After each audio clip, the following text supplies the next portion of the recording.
Here's some early spring lawn care tips from Natural Green. Well, it's called early spring here in Minnesota, but today it could still be spring or it could still be deep winter. I guess that's why we decided to live here. If you're thinking about getting out and working in the yard, patience though may be the better choice. One of the first things you might be considering is raking the lawn. If you rake too early when soils are still cold and muddy, you'll uproot many healthy grass plants and contribute to soil compaction, especially in the heavier clay soils in Plymouth, Maple Grove, Egan, Eden Prairie, and areas like that. Hence, the gardener's rule of thumb to stay off wet, muddy soils applies equally to lawns as it does to gardens. Rake when the soil begins to dry out and is no longer soft and muddy underfoot. After snowmelt, many people discover areas of their lawn covered with small to medium, circular, light tan patches of what appear to be dead grass. In some cases, these patches will merge together, forming large areas of dead appearing grass. This condition is usually caused by fungi that grow and thrive in cold, moist conditions. These symptoms are indicative of snow mold. In home lawns, most of the dead-looking grass is confined just to the grass leaves and has not affected the actual growing point of the plant, the crown. This allows the grass plant to literally outgrow the symptoms. In fact, a light raking to just lift up the grass foliage to allow air to get in to dry out the thatch layers will speed recovery and stimulate growth. There is no need for any fungicide application at this time of year. Another common overwinter artifact visible in the lawn after the snow melts are narrow, twisting ridges of loose grass blades that cover what appear to be a shallow trench or tunnel. This damage is caused by a small mouse-like animal known as the meadow vole. By the time the damage is visible, the meadow vole has already left the area for more protective cover.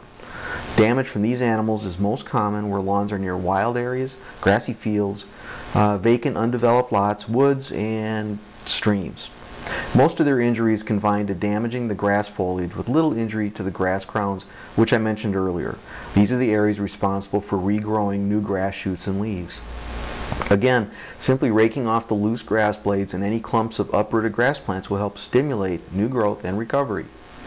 If there are some areas where there was extensive vole activity and much of the existing grass is already uprooted, re-leveling of these spots with adding a little topsoil followed by overseeding will still quickly repair those areas.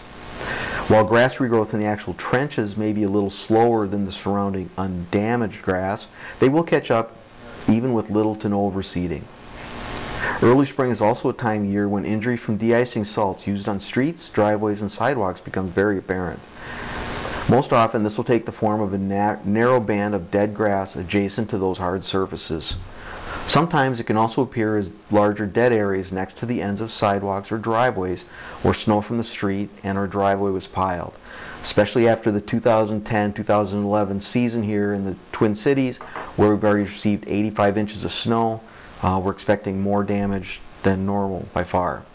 After a few spring rains or a couple of thorough soakings from a garden hose, these areas too can usually be repaired by seeding or sodding without further salt-related injury or death.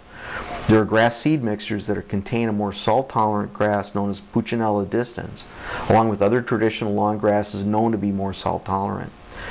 Two of the more common varieties of Puccinella are Fultz and Salty. They will usually be listed on the container seed label, and mixtures are often sold as grass for boulevard areas or other areas that receive exposure to de-icing salts.